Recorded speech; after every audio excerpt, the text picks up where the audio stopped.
Thaís.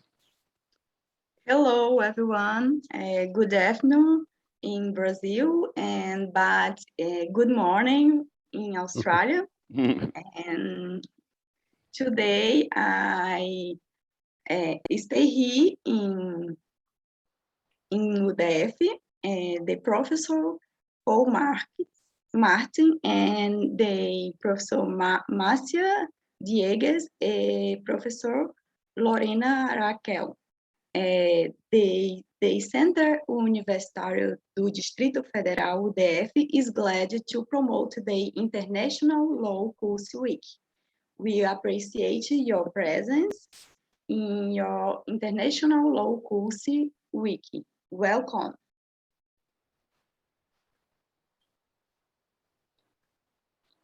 Pode ler o currículo do professor Paul. Sim, first moment, I listed the Professor Martin. You discussed the themes ESG in Australia. Professor Paul Martin is professor in the University of New England and director of the Australia Centre for Agriculture and Law, the University of the New England School of the Law.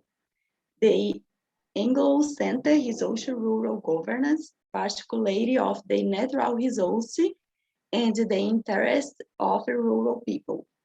He also chaired the Resource Advisory Committee of the Law School. Professor Paul, you can state your presentation, please.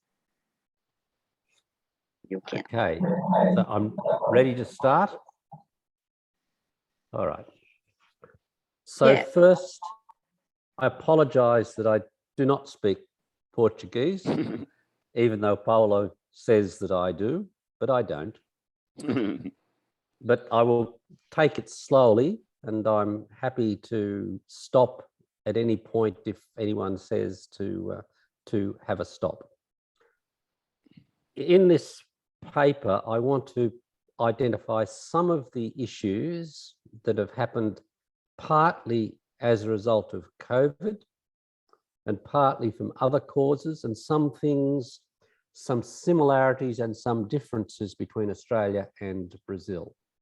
So if I could have the next slide up, please.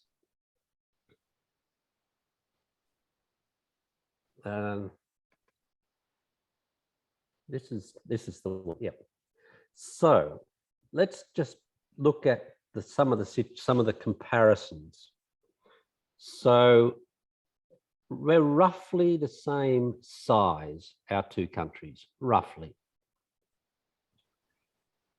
But you have 209 million people somewhere around, and we have only 25 million people.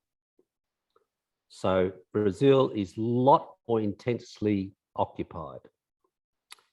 So on a square meters per head, you have 40,000 square meters per person, and we have 310,000. That basic fact is significant to COVID, surprisingly. We have a lot of land that we have exploited. We have a big mining industry, as well as agriculture and, of course, industry. As a result, our GDP per person is about 5 times greater than the GDP per person of Brazil. And that affects many, many things.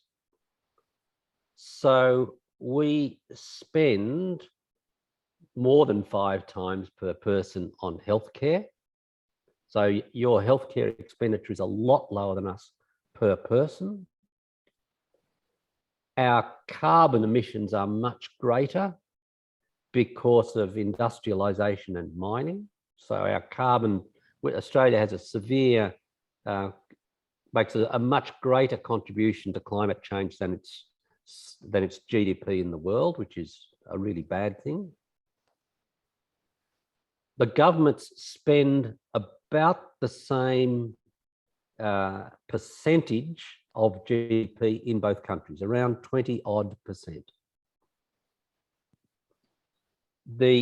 Brazil has been better at getting vaccination, which is surprising, though we have now picked up a lot since these statistics.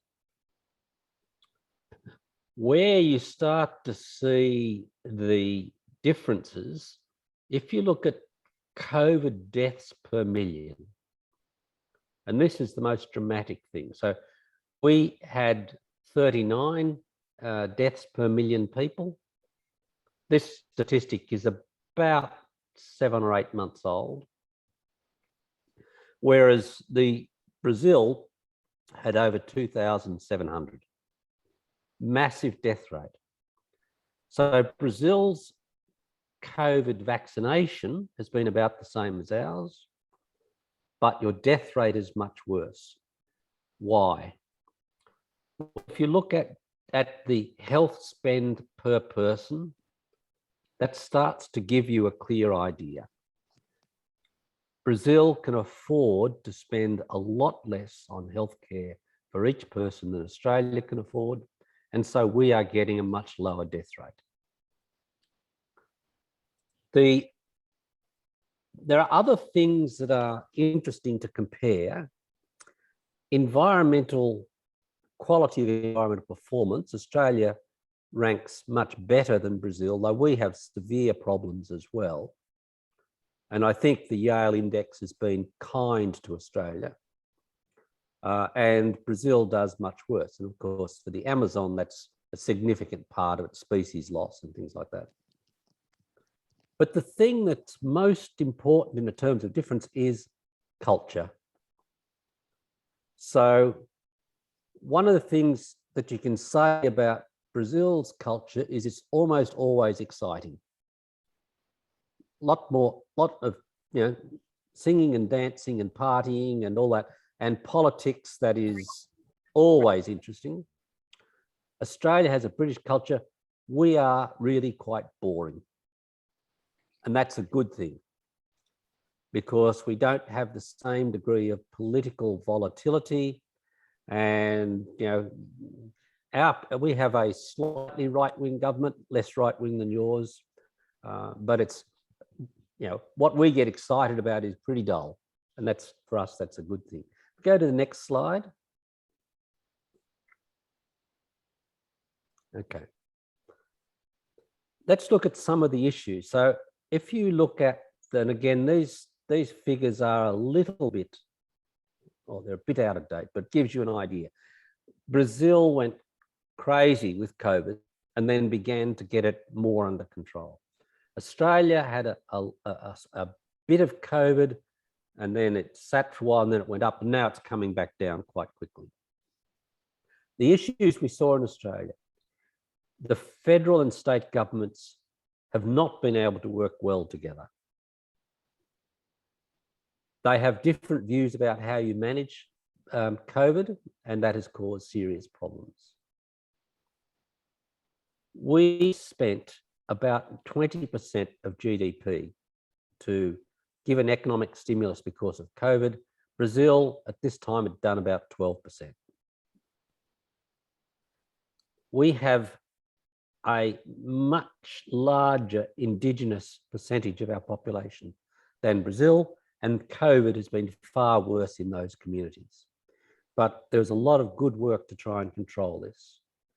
And as a result of this, we've had different social impacts and economic impacts from COVID. There have been some other effects. People have moved from the cities as much as they can. Our fuel consumption has fallen by about 20%, and a lot more stuff has gone online. Let's go on to the last slide. So, as well as COVID, we've had big climate change effect, policy turbulence. We have really made the French angry at us by cancelling a major submarine contract, by reaching an agreement with the United States to go for nuclear submarines, which is a big thing. Next point, please. Lots of fires, floods, habitat and species loss. Even the koala, which is, everyone knows the koala, is under severe threat of extinction. Next slide, next point.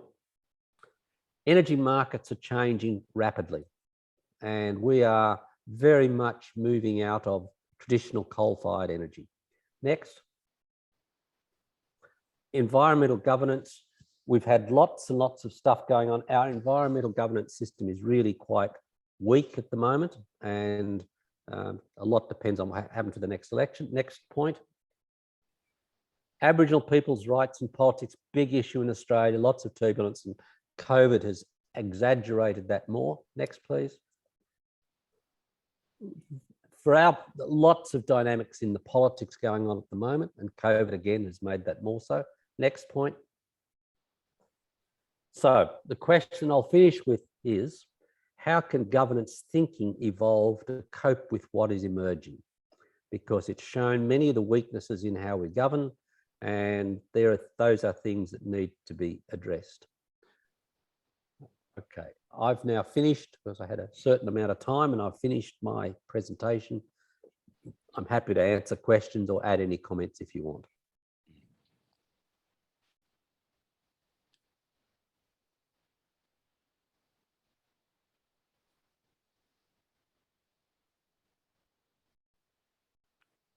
Pode ir, Laís. Tá sem som, tá sem som.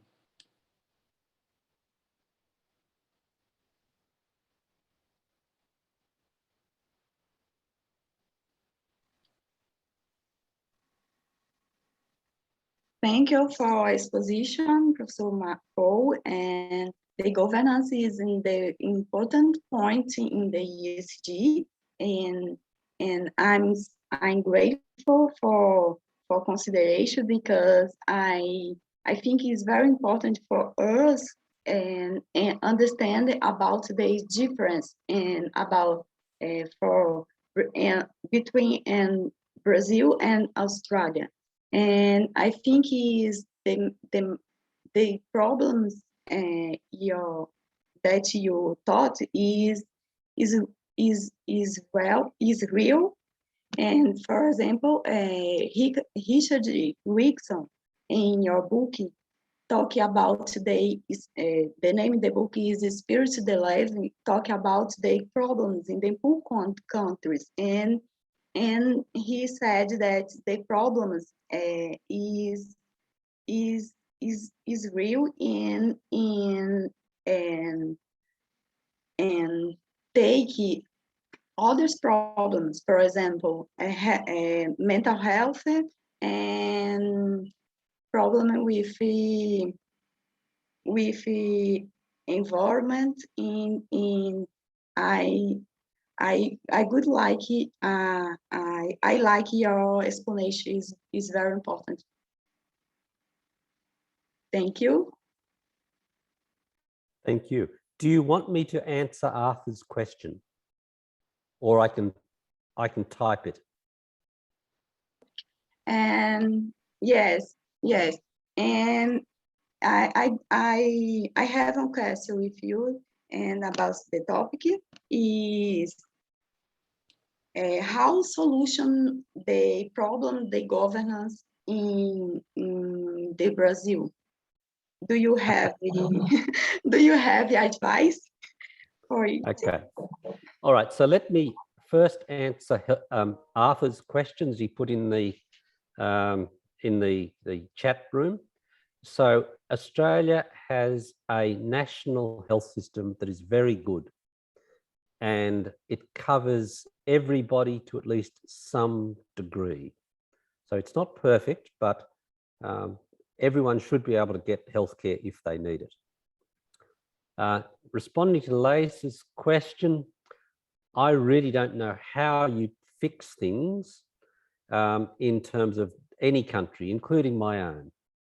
So it is a case of Brazil has an energetic, democratic culture, having come out of a period of military dictatorship. And I know there are problems at the moment, but I think that Brazil has at various times been very effective, particularly in environmental and social things. And there's no reason why it can't do so again in the future. So we'll just have to trust the Brazilian people, I think. Okay, so I've finished now. I should hand over to someone else. No, thank you. Professor Paul, Paulo Campanha, do you Yes. have No, any go question? go to Lorene now.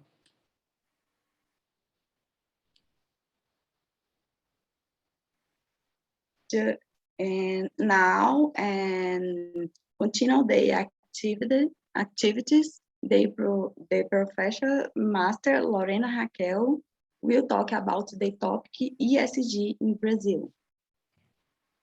Welcome, Professor Lorena. Obrigada. Boa noite. Good night, Paul. Hello. Hello, Paul. Boa noite a todos.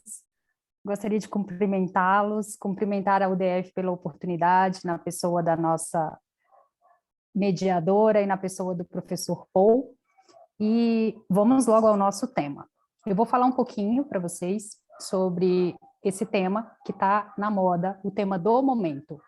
Environmental, Social and Governance, com foco muito na iniciativa privada, para a gente entender melhor do que se trata e do que é exatamente esse termo, tá certo? Antes, no entanto, da gente conversar um pouquinho sobre esses aspectos, eu gostaria de fazer uma breve retrospectiva com vocês para a gente entender melhor o momento que nós vivemos. E para a gente chegar a esse momento, a gente precisa começar falando um pouquinho sobre o risco. Sim, sobre o risco. Nós estamos acostumados a viver com risco, acho que desde que nós nascemos. Viver é arriscado, não é mesmo? No entanto, com as revoluções, ou melhor, com as transformações provocadas pela Revolução Industrial, nós certamente podemos dizer que hoje nós vivemos de uma forma simplória, é claro, sem explorar muito o tema, numa sociedade de risco. E por conta disso, nós fomos assodados aí com diversas intempéries, tanto na área econômica, ambiental, como social. A partir dessa evolução e dessa constatação, a gente começou a internacionalizar algumas discussões. E é claro que isso aconteceu com o direito ambiental. Então, lá em 72, a gente teve Estocolmo, que teve, digamos assim, um ponto forte de sedimentar o que hoje nós consideramos absolutamente normal, que é o meio ambiente, é um direito fundamental. Lá em 72 também, nós tivemos a oportunidade de começar a trabalhar a ideia de desenvolvimento sustentável, que foi depois reforçado pelo relatório Nosso Futuro Comum, e entendido como o uso racional, digamos assim, de uma forma simples, o uso racional dos recursos, né, pela geração atual, sem que isso comprometa a geração futura. Já na Eco 92, o desenvolvimento sustentável já está na crista da onda, então ele foi citado ali em vários princípios, enfim, e a gente realmente começou a entender que era preciso a gente pensar num novo paradigma aí de desenvolvimento, porque da forma como as coisas estavam acontecendo, esse modelo mostrou-se e vem se mostrando insustentável. Então, hoje a gente tem uma premissa de desenvolvimento sustentável, baseada nos pilares sociais, ambientais e econômicos, e, claro, intimamente alinhado com os princípios que regem o direito ambiental, como prevenção, precaução, solidariedade intergeracional, não é mesmo? Sendo aí alavancado ou indicado como uma possível solução para esse modelo que a gente tem. No entanto, apesar do termo estar ali na crista da onda, como eu disse para vocês, desde 92, há uma certa indeterminabilidade nesse conceito, parece que não tem uma carga concreta. Então, até um autor certa vez disse, quando tudo é desenvolvimento sustentável, nada é desenvolvimento sustentável. E aí a gente percebe que, com o amadurecimento, é claro, até dos estudos, né, com o papel da academia, dos estudantes, então vamos escrever. Então, isso realmente ajuda a transformar as coisas, entendeu? Então, com esse amadurecimento, com o papel da ONU, a gente observa que isso começa a mudar. E começa a mudar lá em 2000, quando a ONU institui o Pacto Global, que é uma iniciativa voltada para delinear diretrizes, digamos assim, para que as empresas possam internacionalizar princípios de desenvolvimento sustentável. E aí a gente começa a, de fato, espraiar o desenvolvimento para a coletividade, porque o professor Paul mostrou para a gente o papel do Estado, não é? O papel da figura governamental nisso tudo. Mas a gente precisa lembrar que quando a gente fala desses pilares, a coletividade ela tem que estar envolvida. Então, em 2000 a gente teve essa iniciativa, já em 2015 a gente teve a Agenda 2030, que fez uma coisa maravilhosa, que foi criar os ODS. Gente, trabalhar com ODS é maravilhoso, porque os ODS, eles deram, de certo modo, uma diretriz, padrões, dicas, metas, do que pode ser tido ali como objetivos a serem alcançados a título de desenvolvimento sustentável. Então, hoje, tanto as instituições governamentais como a iniciativa privada, eles sabem o que a gente deve perseguir. E aí, no âmbito governamental, a gente já vê isso aqui internalizado. No âmbito do Brasil, a gente sabe que, bom, o Estado ele tem um papel de regular não só o controle da poluição, mas ele também tem um papel de autorregular, de implementar dentro da sua estrutura interna preceitos de desenvolvimento sustentável. Então, a gente tem hoje licitações sustentáveis, enfim, a gente tem hoje a racionalização da água, do consumo de copos dentro da administração pública. Então, isso acontece, ainda que não seja de uma forma perfeita, mas a gente vê isso acontecendo. Agora, quando se trata de, digamos assim, engajar os atores privados, a gente observa que isso é delicado, porque essa iniciativa tem que vir deles. É difícil você, olha, que tal você aderir? Assim, aquela perguntinha, né? Que tal você aderir aos Objetivos de Desenvolvimento Sustentável? Porque eles são legais, eles são importantes para o futuro. Bom, o empresário vai pensar, ok, mas isso vai me trazer o quê? Bom, hoje a gente já pode dizer para ele, isso vai agregar valor à sua marca, à sua empresa. Porque hoje a pegada mudou.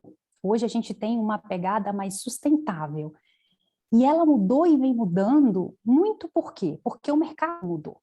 Hoje, o mercado, ele analisa se as empresas, analisa os riscos e analisa a sua decisão de investimento a partir da implementação desses pilares do ESG.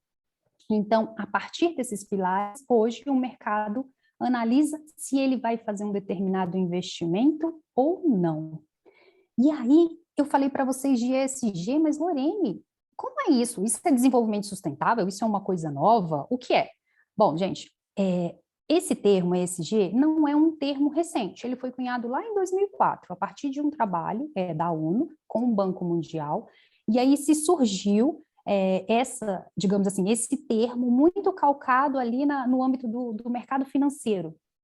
E, acreditem, por conta da pandemia, já ali em 2019, digamos assim, essa pegada foi reacendida e em 2020, e em 2000 aconteceu um boom.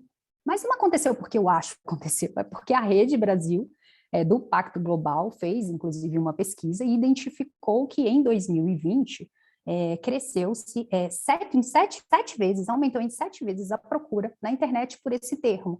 E os próprios empresários estão interessados em entender o que é o ESG, porque entender que o ESG agrega valor. E ele agrega valor porque o consumidor também passou a exigir e a tentar conhecer toda a sua cadeia para adquirir um produto. Então, hoje, no Brasil, quando se fala em ESG, quem pesquisa sobre o tema, então ali os consumidores, enfim, a comunidade de um modo geral, pensa no aspecto ambiental. Foi isso que esse estudo da Rede Brasil, que está disponível inclusive no site deles, revelou. No entanto, para o empresário, ele ainda está focado no social, o que é justificável, inclusive nesse momento de pandemia, não é? Em que a gente tem que dar um suporte, enfim, e diante de tantas outras demandas que acontecem no momento. No entanto, eles já revelaram também nessa pesquisa, quando eu digo, são os grandes empresários, as grandes companhias, que para 2021 eles continuavam com essa perspectiva, não é, de implementar esses 3 princípios, digamos assim, os 3 pilares, do ESG. Por quê? Porque a premissa básica do ESG é minimizar impactos negativos e potencializar os impactos positivos.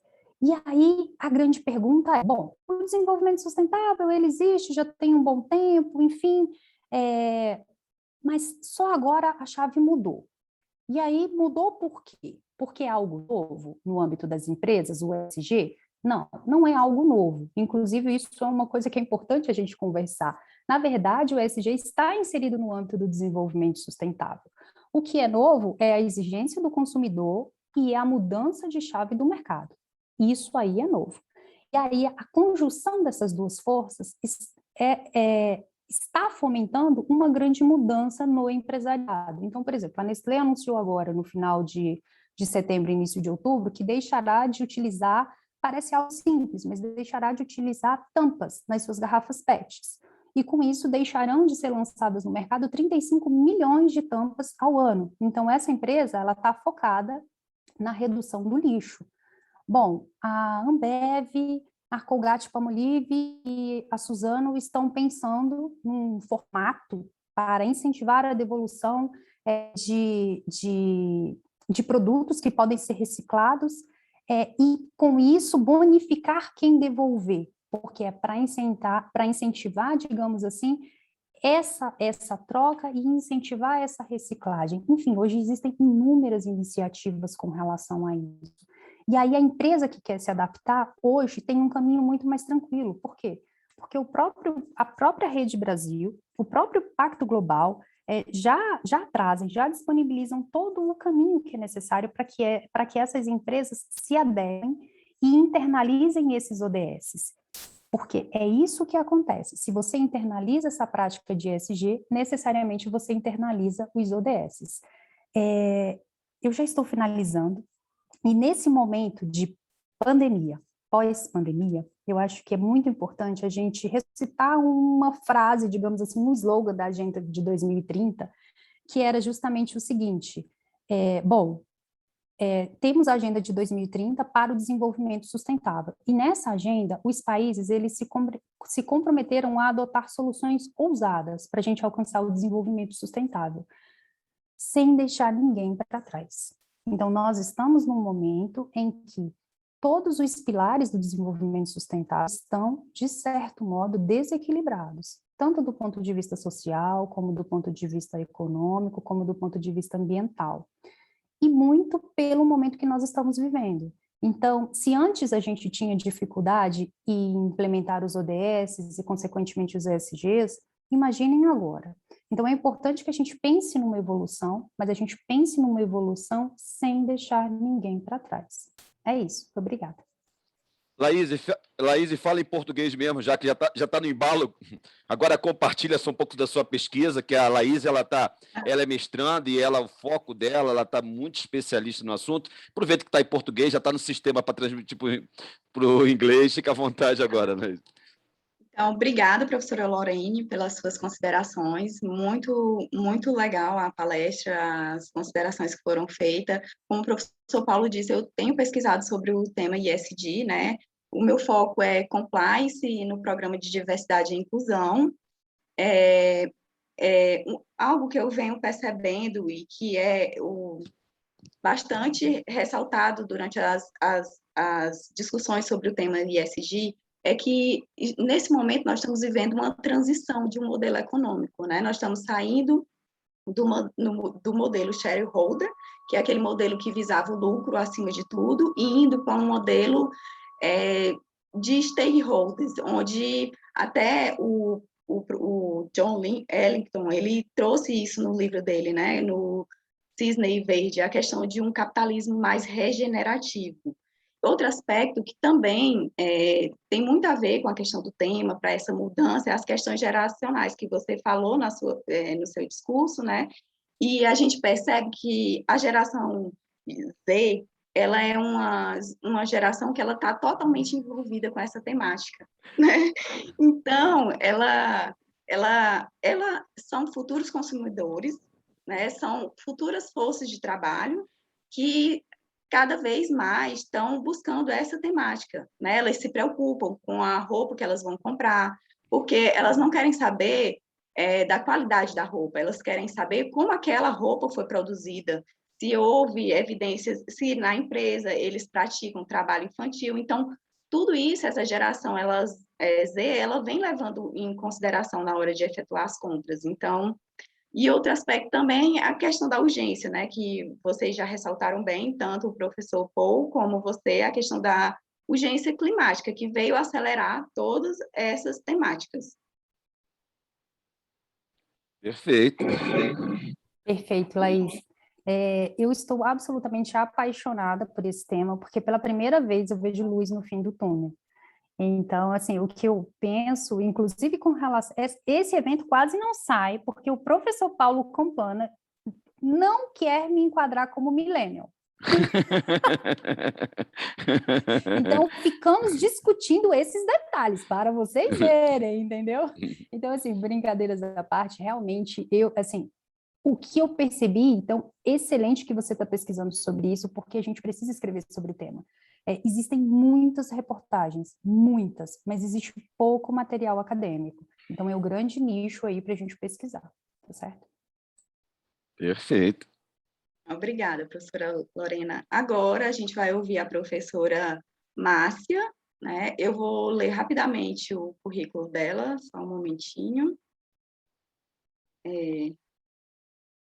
A professora Márcia, ela é graduada em Direito, ela possui mestrado em Direito e Estado, doutorado em Desenvolvimento Sustentável, Gestão Ambiental pela Universidade da UNB e pós-doutorado em Direito Ambiental pela University of New England.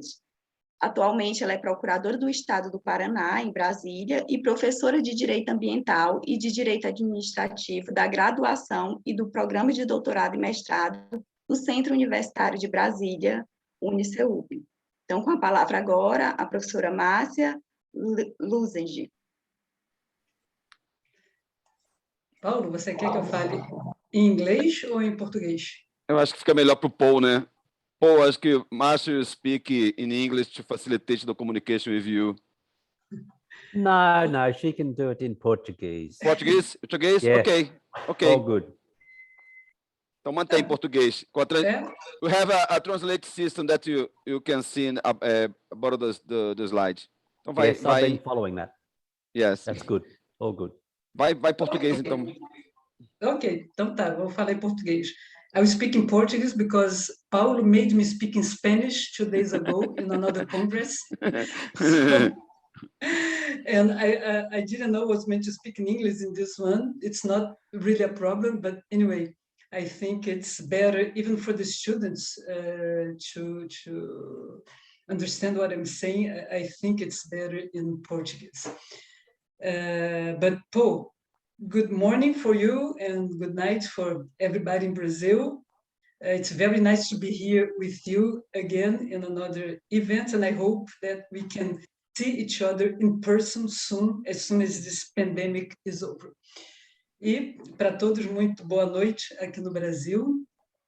Paulo, muito obrigada por esse convite. Você sabe que é um prazer imenso, né, estar com vocês no evento, e no evento onde estão você, a Lorene, que são meus irmãos, né, de alma, e o Paul é fantástico, né? Eu estou realmente muito feliz. Agradeço de coração a oportunidade de compartilhar, de ouvi-los, de ouvir a Lorene, eu fiquei encantada, né, com a intervenção dela, e de ouvir o Paul. E, na verdade, eu vou falar muito rapidamente, aqui só alinhavando um pouquinho o que foi dito antes, né? Vem aqui para mim. E, na verdade, falar de negócios hoje significa falar da agenda ESG, né? Environment Social Governance, ou governança ambiental, social e corporativa. E, na verdade, o que a gente está fazendo é usando a mesma lógica dos instrumentos econômicos, né? Durante muito tempo, a proteção do meio ambiente contava só com instrumentos de comando e controle, fazer a norma, fiscalizar e punir. E hoje, nós vemos que os instrumentos econômicos que trazem para a proteção do meio ambiente ganhos para o empreendedor são eficientes e são um complemento necessário aos velhos instrumentos de comando e controle. E a agenda ESG, ela traz essa mesma lógica, né? O empreendedor vai ter ganhos se ele cumpre algumas premissas de proteção do meio ambiente. A questão assim como o desenvolvimento sustentável nas décadas de 80, 90, né, do século passado, se tornou numa espécie de panaceia para todos os males, né, de mantra que era repetido por empresas, repetido por ONGs. Isso ia da empresa mais poluidora, da petroquímica mais poluidora, até a ONG mais radical ambientalista, né, e pelos governos. E, na verdade, a gente não viu um ganho significativo de proteção. Ao contrário, né, nós vimos as crises de biodiversidade, de água, de clima se agravarem tremendamente. O ESG agora passou a ser o objetivo alcançado pelas empresas. Mas o que a gente espera é que não aconteça o mesmo que aconteceu com o desenvolvimento sustentável. E eu acho que a Lorene tratou muito bem disso, né? E para a gente pensar em ESG em números, né, a Lorene trouxe aqui já algumas iniciativas, eu vou trazer alguns dados, né? Segundo uma pesquisa feita pela Associação Brasileira de Entidades dos Mercados Financeiros e de Capitais, os fundos que investem em empresas com preocupação social, ambiental e de governança, ou seja, que têm uma agenda ESG, somavam, em julho do ano passado, de 2020, mais ou menos 540 milhões de reais. Em dezembro de 2020, ou seja, 6 meses depois, esse valor já tinha saltado para 818 milhões de reais. Em janeiro de 2021, né, um mês depois, já era 1 bilhão de reais. Então, o crescimento, né, em termos de investimentos, de valor dessas empresas que investem numa agenda ESG é visível, né, é impressionante. Outra pesquisa que foi realizada pelo Valor Data comparou o índice Bovespa, né, que é o principal índice brasileiro em termos de bolsa de valores, e o índice ISE, que é um índice só com as companhias que adotam a agenda ESG, e entre dezembro de 2009 até maio de 2021, o ISE teve uma alta de 105%, enquanto o Ibovespa teve uma alta de 79%. Isso significa que as empresas, as companhias que adotam a agenda ESG tiveram um ganho real bem maior do que as demais. E a gente tem que pensar que a agenda ESG ela não se limita à empresa, ela atinge também a sociedade, até porque está lá na Constituição, né? Estado e comunidade, sociedade têm a obrigação de proteger e preservar o meio ambiente para as presentes e para as futuras gerações, está lá no artigo 225. Então, essa agenda ESG ela não pode se limitar ali às paredes da empresa, né? Ela tem que ser discutida com a sociedade, né? Todos os assuntos que afetam a sociedade, como é o caso da crise ambiental, e aí a gente vai botar uma ênfase maior na crise climática, tem que ser discutido com a própria sociedade. As formas de minimizar, de mitigar os efeitos, né, das ações humanas sobre o meio ambiente têm que ser discutidas, né? Lógico que passando pelas empresas, mas discutidas com a sociedade. E por isso nós temos essa sigla, né, a letra S na sigla, que significa justamente social, sociedade, né? A participação da sociedade nesse processo de governança é imprescindível para que as ações ambientais não fiquem só no discurso, para que elas se tornem efetivas, para que elas realmente integrem, né, a realidade social. Só que falar de participação em tempos de Covid ficou muito difícil, né? A participação ficou muito prejudicada. Programas, projetos, ações ambientais também ficaram muito prejudicados e foram deixados de lado para que os países pudessem combater a crise sanitária, inclusive em função, né, da escassez de recursos. E a própria crise sanitária da Covid, que no Brasil já deixou cerca de 600 mil mortos, foi fruto de degradação ambiental. Então, a gente não tem que pensar, a Covid prejudicou a proteção do meio ambiente, prejudicou a participação, mas ela não tem nada a ver com o meio ambiente. Não. Os estudos mais recentes já mostram que a Covid é uma doença zoonóstica, né? Ou seja, o agente infeccioso da Covid vem de animais silvestres. E o vírus, né, ele adquiriu a capacidade de saltar de uma espécie para outra. Então, saltou do morcego para o pangolim, do pangolim para os seres humanos, isso é o que se imagina, né? E essa capacidade que se chama spillover, ela pode acontecer outras vezes, né? Quanto maior a proximidade dos seres humanos com espécies silvestres, maior a exposição que nós, seres humanos, temos a agentes infecciosos que antes estavam lá guardados na floresta ou guardados no ambiente natural. E que agora não. Agora vão transitar com maior facilidade, aumentando o risco do spillover. E o que leva as espécies a ficarem muito próximas né, dos centros urbanos é a fragmentação de hábitats. Cada vez mais estradas, expansão urbana, né, agricultura, monoculturas, elas vão fragmentando os habitats naturais, onde as espécies ocorrem naturalmente. E, com isso, essas espécies vão chegando mais perto da gente. E, claro, vão aumentando o risco de trazerem patógenos os mais diversos, né, que põem em risco a saúde humana. E esse debate tem que ser aprofundado, né? Assim como, né, a crise de água, a crise de biodiversidade, a crise de clima tem que ser, né, repensadas, né? As formas da gente lidar com o ambiente têm que ser repensadas, a forma como a sociedade pós-moderna, né, também lida com a fragmentação de hábitats e com né, esse aumento do risco, tem que ser, do risco de patógenos, do risco de doenças, tem que ser muito discutida. Então, o debate ESG, ele não pode ser só um debate vazio ou algo para atrair investimentos ou para atrair clientes, o que a gente chama de greenwashing, né? Ele não pode se limitar a isso. Ele tem que ser pautado por ações reais que, de fato, venham a proteger o ambiente e, com isso, venham a mitigar a crise de clima, a crise de biodiversidade, a crise de água e os riscos que nós sofremos pela, né, fragmentação de hábitats e pela proximidade que isso gera de espécies silvestres com os seres humanos, né?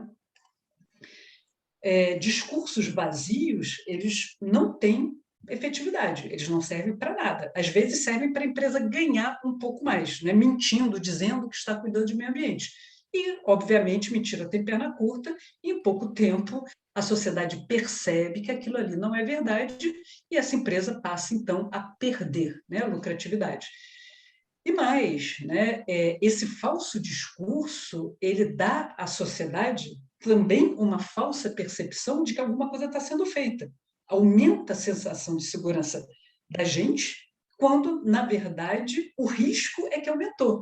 Porque, né, se nós estivéssemos pensando em termos de greenwashing, não há nenhuma ação real de proteção do meio ambiente. E aí aumenta-se o risco de uma catástrofe climática, aumenta-se o risco de uma catástrofe em função da extinção em massa de espécies, a gente já está no que se chama de sexta extinção no planeta, né? Uma delas muito conhecida foi a dos dinossauros, e nós agora, em função das ações humanas, estamos extinguindo em massa as espécies vivas, e com isso a gente está colocando a nossa espécie humana em risco, porque a vida é uma teia, né? E na medida que os elos dessa teia vão se rompendo, a gente vai ficando em risco, nós não conseguimos viver sozinhos, nós precisamos dos ecossistemas prestando serviços ecossistemas para a gente viver, né? E a inação do Estado, a inação da sociedade, a inação das empresas são fatores determinantes, né, de produção de riscos, quando, na verdade, a gente precisa de gestão desses riscos e a agenda ESG se insere aí. Então, só para terminar, essa gestão de riscos na chamada sociedade pós-moderna, ela exige informação, participação, ações de prevenção e de precaução, prevenção para os danos conhecidos, precaução para atividades que geram danos desconhecidos, né? Mas há uma fundada suspeita de que esses danos ocorrerão, e reparação dos danos que já ocorreram. E nada disso está sendo feito no momento. Nós vivemos num momento em que as informações, né, estão sendo cada vez menos fornecidas e mais escondidas, né? Os dados estão sumindo, principalmente, né, dos sites governamentais. Nós estamos num momento em que a participação está sendo cada vez mais debilitada, né? Os próprios conselhos foram modificados para ter menos participação social, e isso é muito ruim. Se a gente está pensando em termos de meio ambiente, eu não estou discutindo mais nada, só meio ambiente, nós estamos num momento em que ações de prevenção e de precaução não estão sendo tomadas, né? Isso, gente, não é só no Brasil e no mundo, tá? Isso é uma tendência mundial. A gente não prevenção de precaução em si, né, uma ideia de lucro, uma ideia de desenvolvimento a qualquer preço, e muito menos ações de reparação. Então, se a gente continuar nessa toada, a gente vai entrar em colapso. Isso não sou eu que digo, é só vocês entrarem no painel intergovernamental, né, de mudança do clima das Nações Unidas e vocês vão ver que a situação climática é gravíssima e pode nos conduzir a um colapso. Assim como a crise de água. Já existem inúmeros países sofrendo com escassez hídrica, né? E no Brasil mesmo, apesar da gente produzir grande parte, né, da água doce no mundo, 12% de toda a água doce é produzida na Amazônia, a gente já tem vários estados sofrendo de estresse hídrico porque a água não é distribuída igualmente. O mesmo acontece com biodiversidade. E aí, encerrando, assim como os habitantes da Ilha de Páscoa, que entraram em colapso em função da degradação ambiental, não tiveram para quem pedir socorro, né, como nos conta o Diamond, do seu livro Colapso, nós também não teremos para quem pedir socorro se nós ingressarmos realmente numa rota de colapso, né? Nós estamos, até onde eu sei, sozinhos no universo e não teremos quem nos socorra. Por isso, é importante cuidar do meio ambiente e eu acho que a Agenda ESG ela traz uma oportunidade. Eu vejo, como a Lorene, né, uma luz no final do túnel. Eu vejo as empresas começando, de fato, a ter ações ambientais e, portanto, a gente não fica mais só nas mãos das ações do governo, né? A sociedade está começando a fazer a sua parte. Espero que dê certo e eu acho que com isso eu complemento um pouquinho, né, as brilhantes intervenções que foram feitas anteriormente. Obrigada, professora Márcia, pelas suas considerações. Fiquei bastante pressionada. Realmente é um momento de reflexão em que a gente tem que começar a olhar o meio ambiente, né? Todos esses aspectos trazidos pelo ISD, né? E aí eu lembrei bem de uma autora, uma economista, Kate Raworth, né? Em que ela trouxe a questão da teoria, que ela fez uma teoria em que ela traz uma certa solução para esses problemas, umas possíveis soluções, né? A questão da economia da rosquinha, ou a economia donut, como ela chamou. E aí ela fala sobre a importância de trazer numa imagem aquilo que ela acredita, né, ser a solução. E ela escolhe a rosquinha para demonstrar todos esses aspectos, onde ela fala da necessidade, né, dessa questão dos limites ambientais, em que a gente não pode ultrapassá-los, bem como as questões sociais, e quem está no buraco da rosquinha seria todos esses problemas sociais. Eu gostaria de saber a sua opinião sobre essa teoria dela, o que há de novo, porque, na verdade, ela já traz esses conceitos, né, que já estão bastante já foram bastante debatidos sobre o próprio no Triple Bottom Line e no ESG, porque a impressão que a gente tem é que a questão do ESG é nova, mas ela não é nova, né? Ela virou um acrônimo que para trazer essa questão dessa visibilidade que veio do mercado financeiro. Então, gostaria de você dar sua opinião sobre o estudo dela.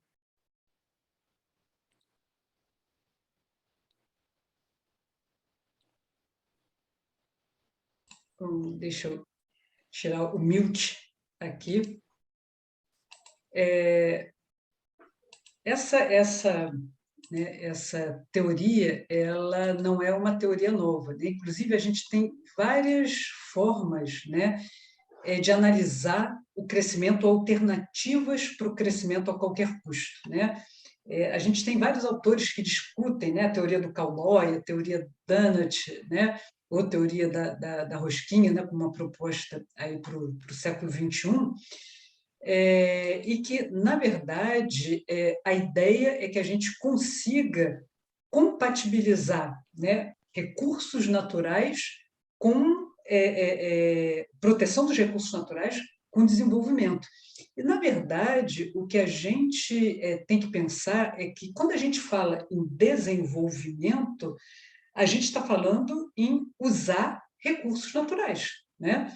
Não há como a gente desenvolver sem que isso seja feito sobre uma base material. E essa base material são os recursos naturais. Só que esses recursos naturais, eles não são infinitos, né? Os recursos naturais, eles, os não renováveis, vão se extinguir, né? E principalmente se a gente usar de forma perdulária, eles vão se extinguir mais rapidamente do que necessário. E os recursos renováveis, se a gente não permitir que eles se renovem, né, eles também se extinguem. E é isso que acontece com as espécies que são extintas, né? A gente usa, né, mais do que a capacidade da espécie de se reproduzir e gera-se a extinção. Ou então a gente vai fragmentando os hábitats de um salmão, que a espécie não é mais viável e ela vai ser extinta, né? Então, essa releitura das teorias econômicas, e aí a gente tem uma série de releituras da teoria econômica, elas, na verdade, todas apontam para a necessidade da gente pensar a economia, né, a economia dos países, a economia nacional, numa era de globalização, de uma forma realista e de uma forma que permita que esse desenvolvimento se perdure. Então, a gente não pode, primeiro, falar só de crescimento, como a gente falava na década de 70, né, onde a gente tinha o milagre econômico, por exemplo, acontecendo no Brasil, onde o que se queria, principalmente nos países em desenvolvimento, era crescer, né? Só que crescer sem nenhuma prudência ecológica acaba gerando desastres, né? O mesmo acontece agora, né? A gente não pode pensar em desenvolvimento se a gente não pensar num desenvolvimento com sustentabilidade. O problema é que a expressão ela passou a ser a panaceia para tudo, né? Para todos os males, o que não acontece. Então, não sei se eu te respondi, mas eu acho que em todas essas teorias, né, herdadas, em todas as releituras da teoria econômica clássica, a gente tem que ter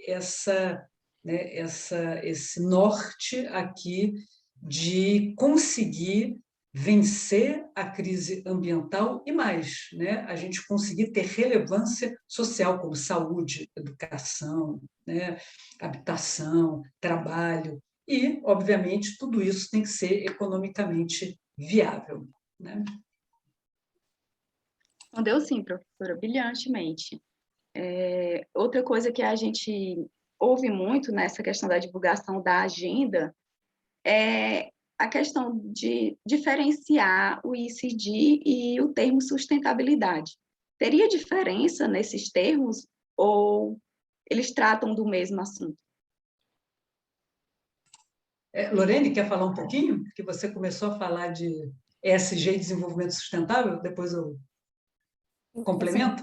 Na minha percepção, o ESG ele está inserido dentro do conceito de desenvolvimento sustentável, porque, na verdade, dependendo do ente que for trabalhar com esses critérios, é que a gente vai ter um ou outro aspecto envolvido. Porque quando a gente fala de economia, por exemplo, necessariamente a gente também está falando de governança.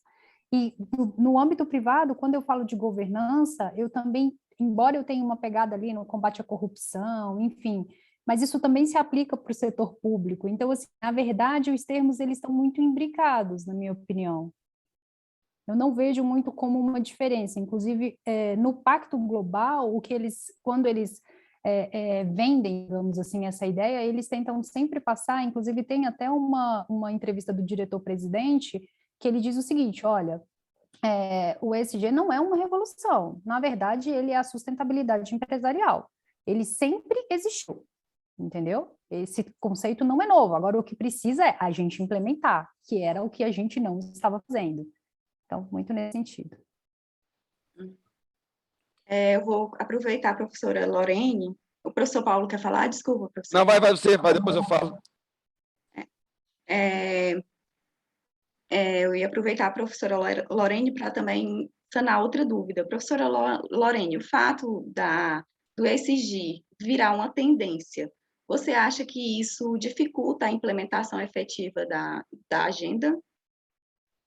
Por as pessoas acabarem achando que é uma questão de moda, é algo passageiro, e dificultar essa questão de virar tendência, acabar dificultando a implementação? Então, eu posso estar enganada, mas pela primeira vez eu estou esperançosa.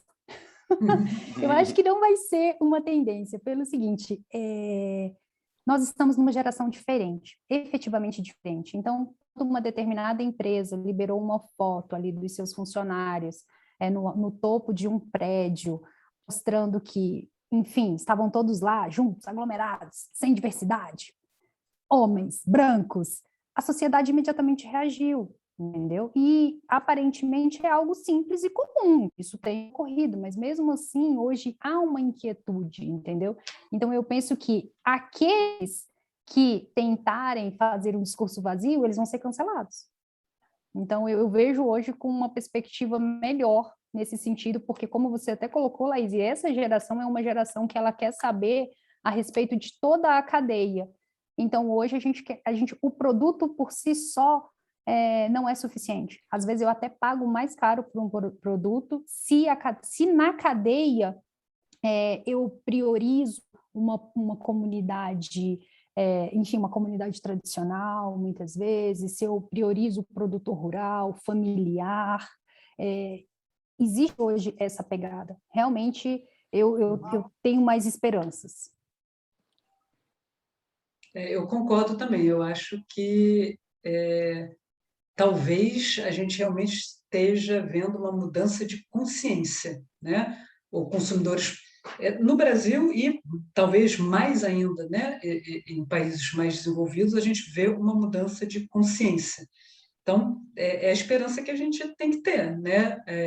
A minha geração, eu aprendi isso hoje com a Lorena e com o Paulo, que é a geração X, né? Antes da milênio, não tinha consciência nenhuma. Quando eu era criança, Paulo, que é da mesma geração que eu, né? Quando a gente era criança, chupava-se o picolé, isso no Rio de Janeiro, ali na Zona Sul, chupava-se o picolé e jogava o papel do picolé, né? Ali o palitinho e tal, no chão.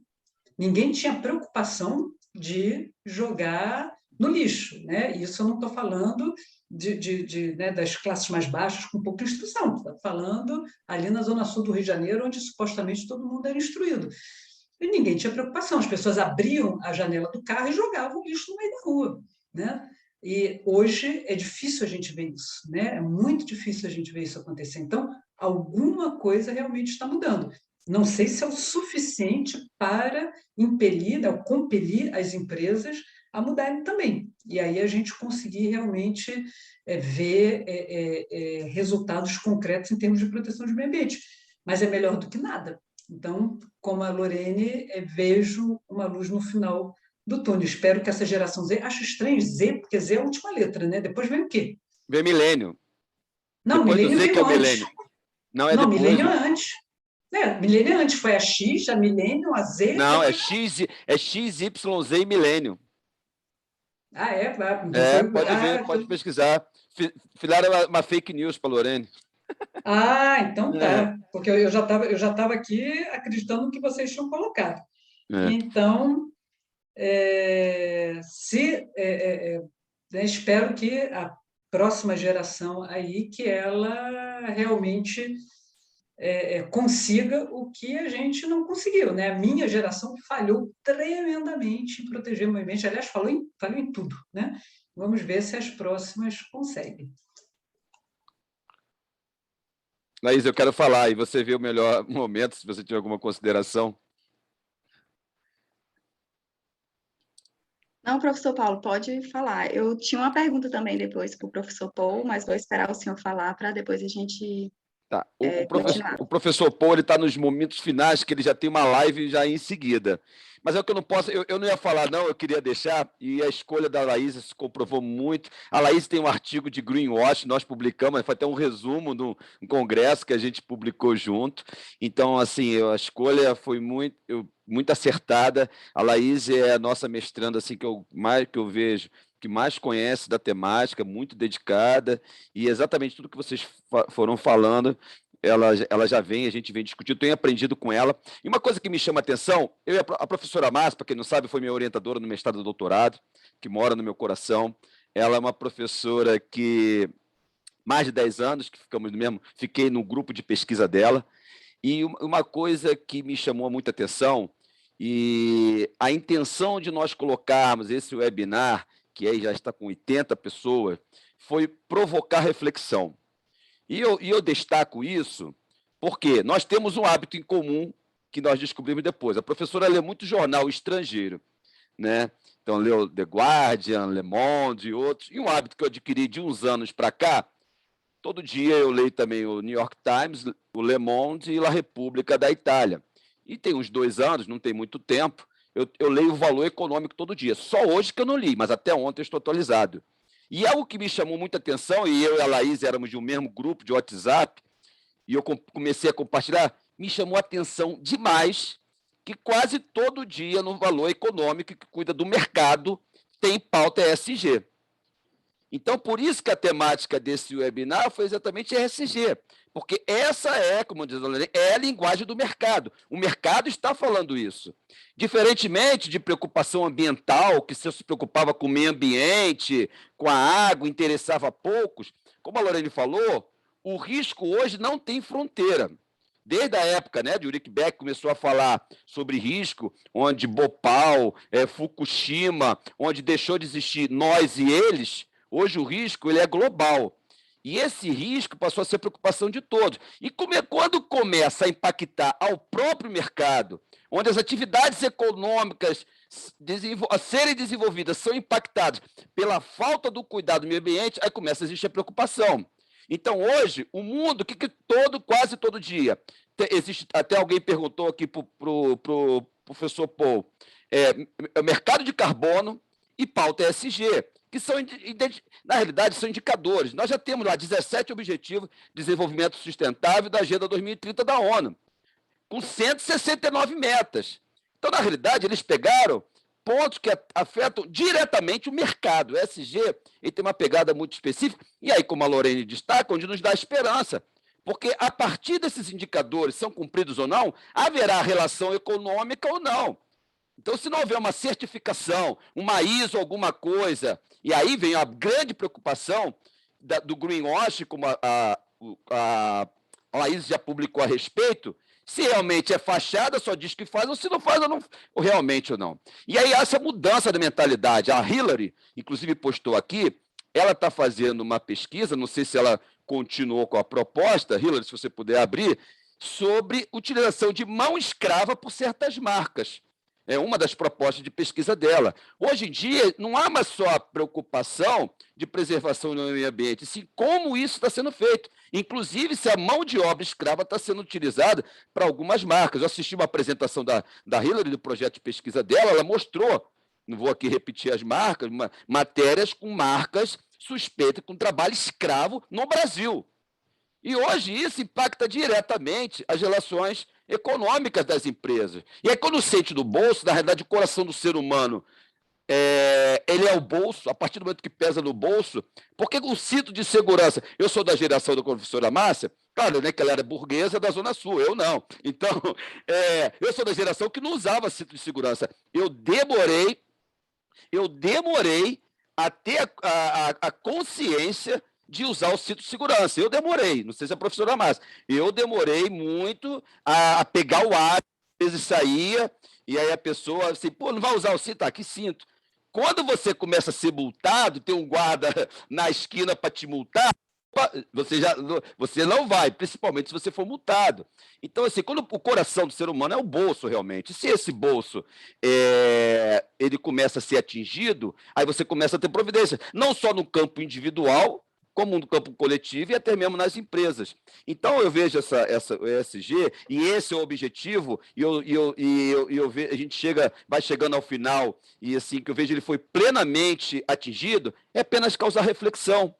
É apenas causar reflexão, com que todos, assim, comecem a pensar a respeito. Porque se você não pensa de uma forma, você vai pensar de outra, que você vai ser impactado diretamente. Porque o mercado hoje, isso que me impressionou, e foi de ler as informações do mundo que eu vi como essa pauta é importante. Hoje, o mercado só fala disso. Saiu um dia desse, um caderno especial do Valor Econômico, tema para Laís, só sobre ESG, um caderno especial. Ou seja, um jornal de grande circulação, de grande impacto, sem qualquer ideologia, ali relata, eu gosto do Valor Econômico, ele relata o que acontece, relata o mercado, as ligações, inclusive internacionais. A professora Márcia falou de recursos naturais, a China hoje em dia, A China, hoje em dia, vive problema de energia, problema de falta de carvão. Reino Unido, hoje, tem problema de falta de abastecimento. Então, quando você começa a ter interferência disso na sua vida cotidiana, na vida de uma sociedade, na vida do mercado, aí começa a existir preocupação. E esses indicadores, esses GV, é exatamente para isso. Pronto, aí tem que você fala de governança, você fala de social, aí você fala de meio ambiente, já numa perspectiva global, e não apenas de se preocupar. Então, ou seja, quem está aqui participando, e esse foi o objetivo, é que reflita sobre isso, porque um grande problema nosso do Brasil é a nossa falta de, como a professora Márcia falou muito bem, de conscientização. A lei da educação ambiental é de 1999. Meu filho nasceu em 2013, ele é milênio. Eu lembro quando eu estava uma vez fazendo e aí, quando eu fui fazer, eu deixei a torneira aberta. Ele era pequenininho, acho que tinha uns 4 anos. Pai, fecha a torneira, não me deu uma bronca. Fecha a torneira. Ou seja, isso é conscientização, que começa nos bancos escolares. E é isso que falta muito para o nosso país, e tem que começar, como a Lorene falou, produções científicas, pesquisas. Estou gostando muito, a Laís, não outras também, mas particularmente nesse tópico de ESG, né, nessa visão global, está muito interessante. Tem uma outra orientanda que está pesquisando sobre burnout, que também envolve, que isso aí está relacionado ao próprio meio ambiente do trabalho, com outras consequências. Estou gostando muito de acompanhar essas pesquisas, tenho aprendido. Bem, então foi só isso, não vou me alongar mais, e eu volto aí a palavra para a Laís. Então, outra coisa também que é bem interessante, que o professor Paulo citou, é a questão até que às vezes a gente tem uma visão reducionista do ESG, né? Então, por exemplo, tem empresas que elas trazem a questão do carbono, mas elas esquecem de falar sobre a biodiversidade, na questão ambiental, como na questão social também. Se fala muito em equidade de gênero, mas esquece de fazer outros recortes, né, que também são importantes, como ele mesmo citou, a questão da saúde mental, ela também é uma pauta da agenda ESG, né, então, também, assim, acho que o tema ESG, ele tem que ter uma visão mais ampla, não apenas uma questão de marketing, justamente para evitar essas greenwashing, bluewashing, diversity washing, né, que está surgindo vários washing em relação ao ESG.